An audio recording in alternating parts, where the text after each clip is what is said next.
Hello, আসসালামু আলাইকুম YouTube friends, কী অবস্থা, কেমন আছেন? আশা করি সবাই ভালো আছেন।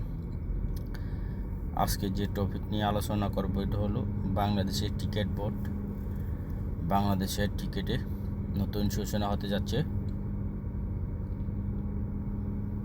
সেপ্টেম্বরে বিসিবি নির্বাচন আছে। নির্বাচনে তামিম ইকবাল নির্বাচন করবেন, উনি সভাপতি হতে যাচ্ছে। বিসিবির পদে নির্বাচন করবেন। প্রথমে হবে পরিচালক পদে নির্বাচন করলে পাশ করলে ওইখান থেকে বিসিবি প্রেসিডেন্ট পদে উনি যদি সবাই ভোট দেয় ওনাকে ইনশাল্লাহ প্রার্থী হবে। তো আমি মনে করি যে তামিম ইকবালকে ভোট দেওয়ার দরকার। এবং কি কেন, তামিম ইকবাল বর্তমান প্রজন্মের টিকিট সম্বন্ধে সে বোঝে। যেমন যেটা আগে যারা ছিল অনেক আগে, এরা তো বুঝতো, এখনও পরিচালক পদে আসে, আসলে টিকিট সম্বন্ধে কিচ্ছু জানে না। শুধু বা পার্টি সম্বন্ধে বা পার্টি হিসাবে পার্টিকে সাপোর্ট করে বিধানে এই পরিচালক পদে হইয়া মাস শেষে মোটা অঙ্কের টাকা নিয়ে যেতেছে। আসলে টিকিট সম্বন্ধে কিছু বোঝেন অনেক লোক আছে, আম্পায়ারের নাম পর্যন্ত জানে না, এমন লোক আছে। ঠিক আছে, তো আমি মনে করি যে তামিমের তো লোক বিসিবির প্রধান হলে উনি বুঝবেন আসলে কোন পরিচালকের জায়গায় কারে দেবে, কোনটা পরিচালক কে থাকলে আসলে টিকিট এগিয়ে যাবে।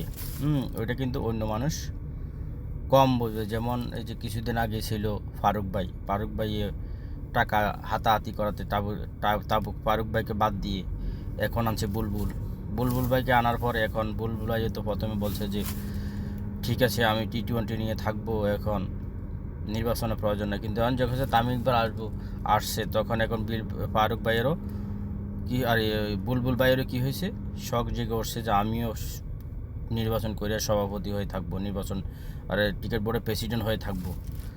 এই হলো বাংলাদেশের লালসা, যে বাংলাদেশের যে একটা লোভ আছে, এই হলো বাংলাদেশের মানুষের প্রতি লোভ। ঠিক আছে, তো আমি মনে করি যে যারা বর্তমান পরিচালক আছে সবাই তামিম ইকবালকে ভোট দিবে এবং ভোট দিয়ে যারা সদস্য আছে টিকিট সম্বন্ধে বোঝে বা টিকিটের সাথে জড়িত আছে, যারা ভোট দেওয়ার মানে ওইখানে নিয়মে যারা ভোট দিবে, তারা আমি মনে করি যে তামিম ইকবালকে ভোট দিয়ে জয়যুক্ত করুক। কেন, তামিম ইকবালই বুঝতে পারবো আসলে কোন পদে কারে রাখলে টিকিট এগিয়ে যাবে।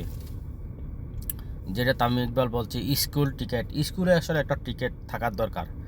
কারণ ফালতু ছেলেরা ফালতুমি, মেয়েরা ফালতুমি, ওই প্রেম ভালোবাসায় লিপ্ত হয়ে থাকে।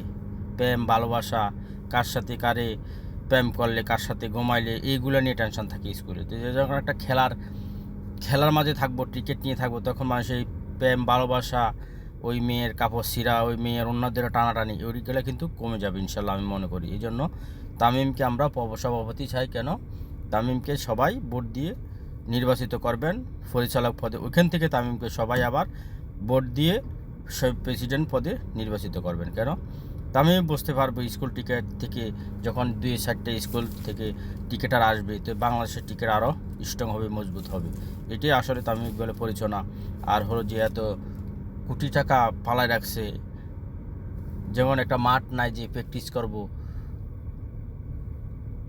এই মাঠে তো তৈরি করার জন্য এই বিভাগ শক্তি তো মানুষের যে যারা টিকিট বোর্ডে আসে এতদিন পর্যন্ত পরিচালক বলে, তারা কিচ্ছু করতে পারতেছে না। ঠিক আছে, তো আমি মনে করি যে তামিমের দরকার। তামিম হতে পারে টিকিট বোর্ডের যোগ্য নেতা। কেন, তামিম আসলে টিকিট সম্বন্ধে বোঝে। সে ছিল ড্রেসিং ওপেনার, যেটা বাংলাদেশের আগে তার মতো ওপেনার ছিল না, বা তার মতো এত রান করে কেউ করতে পারে নাই। যখন তামিম যেদিনে রান করতো ওই দিন দল ছিনিয়ে আনতো। তো আমি মনে করি তামিম প্রেসিডেন্ট হলে ইনশাল্লাহ আমরা আরও এগিয়ে যাব, বাংলাদেশ টিকিট এগিয়ে যাবে। যাই হোক, ভিডিওটা কেমন হলো জানাবেন কমেন্টে। আর হলো লাইক করে ফুল ভিডিও দেখবেন, আর বিশেষ করে সাবস্ক্রাইব করে দিবেন প্লিজ। সাবস্ক্রাইব করে দিলে আমার যে 1000 সাবস্ক্রাইবের প্রয়োজন, 1000 সাবস্ক্রাইব তো হচ্ছে না, তো সাবস্ক্রাইব করে দিবেন প্লিজ। সবাই শেয়ার করে দিবেন, সবাই দেখে যাতে উপকৃত হয়। Thank you very much. আবারও তামিমকে সবাই সেপ্টেম্বরে ভোট দিয়ে পরিচালক পদে নাম্বার 1 রাখবেন, ওখান থেকে প্রেসিডেন্ট পদে তামিমকে সবাই ভোট দিয়ে জয়যুক্ত করবেন। Thank you very much. আসসালামু আলাইকুম।